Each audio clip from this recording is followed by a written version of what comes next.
Hi, this Urchin wrote a booklet in poet form several years ago. Although what follows is only a third, it's still relevant and informs you about me getting over cancer and then last year's sepsis by some miracle. It's a bit of a rant against inept government, unwanted immigration, and unelected lawyers ruling the country. This condensed version avoids attacking a denomination by name. It's only 2 pages long, but I suggest you put your feet up with a nice cup of tea. Here goes. Death is a constant companion. He has taken crucial parts of my body and half of my total mass, but he gave me time to put my house in order and speak my piece in peace before I finally pass. I humbly told the reader that I don't suffer from any illusions built upon pretensions of self-worth. Like an ancient Welshman drawing my bow, I simply know that my arrows must fall to the earth. One does not need to have faith in any of the world's religions to feel the weight of individual guilt. Perhaps mine is the main driving force that demands I speak my mind clearly before I finally wilt. Knowledge is the sum total of what one has learned, but blunt and overrated as man's measure. Intelligence is how that learning is used, and basic common sense above all is wisdom's treasure. To those who obviously do not grasp that fact, cavorting today within Parliament's traditional halls, I say this: the word government is a treacherous misnomer that rebuilds class distinctive walls. And to rule represents feudalism, ignoring common man's gains earned over 1,000 years. Democracy and government through it is a high calling with an adeptness few will achieve. Lack of understanding in its true purpose and a heightened cross-party rivalry allow some to believe that success will be measured by bringing down the opposition and extending their own term. Blinkered, inconsequential rhetoric to be shamefully damned as another Rome begins to burn. At the age of 16, I planned my escape, and happily I took the Queen's Shilling.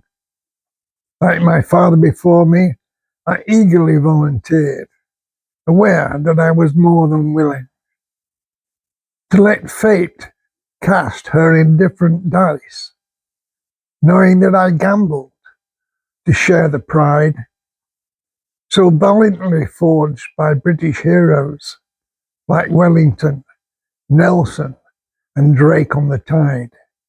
As I reflected upon the world's largest empire, an important legacy from a turbulent age, I saw the flaw of learning history's lessons by skipping through chapters to a final page. For our empire's form was predetermined upon an ancient anvil many centuries before. But amazingly, the echo from those blows are still sculpting change on many a foreign shore. Neither Wordsworth nor Newton would try to condense to verse the rich volumes of our past. But many restless spirits writhe in discomfort as modern theorists demand history be recast. History's mistake or masterstroke has a telling and lasting effect that moulds our present day. Empty vessels should reflect upon the 10th commandment. Din against truth has little sway. Upon the chessboard, it's not the movement of any single piece that makes a game unique. Strategy, health, emotion, and 100 exterior factors will affect the outcomes we seek. It's their combination, not our exclusivity, that shapes and forms a chrysalid moment in time.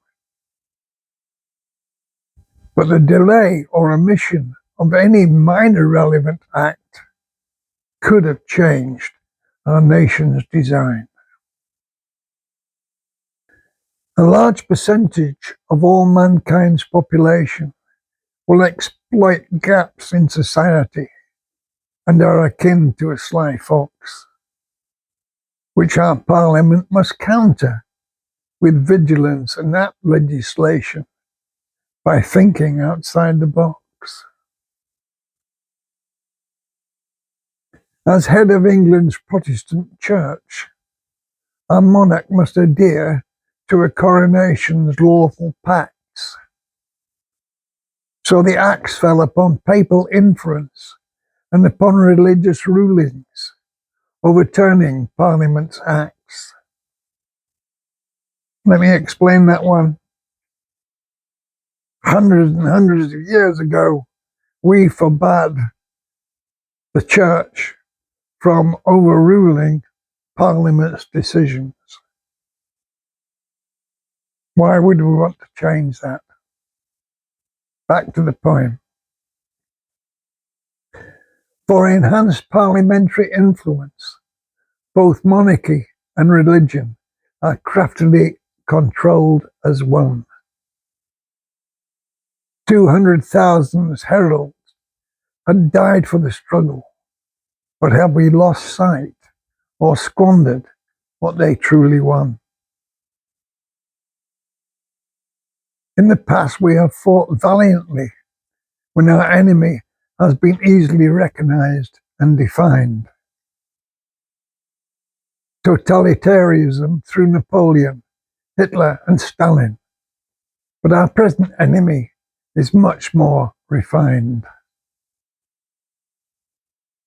Studying our weaknesses and exploiting our every flaw, like an insipid drug deadening our senses, seeping into universities, boardrooms, courts, and charities, constantly confounding our defences. Are today's members of Parliament listening to the echo of great orators such as Peel or Pitt? And is their endeavour to gain honours by changing green seats for red leather where they sit? As defenders, they are hopelessly lost to the nation unless party politics are clearly drowned out. By the beseeching cries of past Maltese, Aussies, Canucks and Indians giving up their final shout. As defenders, they are hopelessly lost to the nation unless party politics are clearly drowned out by the beseeching cries of past Maltese, Aussies, Canucks and Indians giving up their final shout. They left the peaceful hearths of loved ones and children still unborn to risk life or shattered limb. Must I underline each painful letter to amplify that they didn't do it based upon a nostalgic whim? No romantic glory to add new honours to proud battle flags once splattered by an ensign's blood. Asked to defend a shared heritage and then our freedom, in magnificent millions they stood. heritage, freedom, common law, free speech, freedom of religion, democratic vote, equality, and trial by jury. In schools and universities of yesteryear, all were roughly taught by rote. In the lofty halls of Eton, Rugby, Harrow, and Charterhouse, down to primary schools in the Shire, discipline chalk dust, underscoring fair principles to which all true British descendants must aspire. Yet Etonians can't conceive for a moment those experiencing the benefits and rights of our land could sample our democratic laws and fairness, then disdainfully reject them all out of hand. Etonians are convinced values gained through self-evidence are a path that others will seek. It's merely a matter of time. Contemptuous condescension. Watch as lemmings pave a way to the peak. Divide and conquer as we replay unlawful activity with vast sums on welfare and corrupt legal aid. Parliament itself hamstrung, unable to govern by unelected lawyers who shouldn't be paid. For assuredly they know each additional alien will quicken the day of our demographic demise. So let's revert to wisdom and simple common sense. Could our politicians not try this for size? Host countries should never jeopardize their heritage and future through giving a haven in need. A safe haven provided upon a temporary basis until home improves, and we wish you Godspeed. One word with 9 letters, still fulfilling our obligations. Can common sense be too much to ask? Only true refugees become temporary immigrants. Proof of origin and cooperation is their task. Outdated human rights written in the 1950s, before the invention of jets, dinghy or mobile phone. Calais camps would be empty if we removed a lifetime's guarantee to defend our threatened home. A couple of definitions then. The definition of a theocracy: a system of government in which priests or imams can't be removed by the vote and rules in the name of God or a god. Definition of a fool: a person who believes his or her personal choices, books, films, fashion, food, TV, unchaperoned travel, and radio music cannot or will not be dictated by any ruling body's rod. So to finish off, the last couple of verses: ridiculous, quite impossible, say some lawyers, as thousands gathered to defend their trough. We need look no further for proof that the voracious kraken's head still needs to come off. When the British Empire gets its gibbon, and the final verdict is written upon our decline and fall, it would be inconceivable to omit or stop at Gandhi, a man of small stature, standing taller than all. He may not be the last, but after attending an English school of law, he proved it wasn't hard to utterly thwart our government's stated aims by simply hoisting them with their own petard.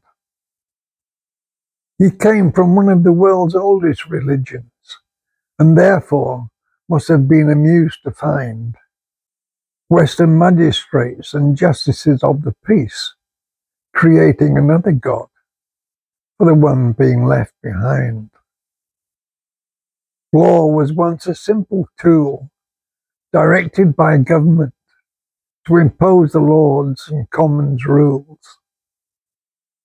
Now it's the rabid tail that wags the dog, outgoverning and rejecting the insipid wishes of fools.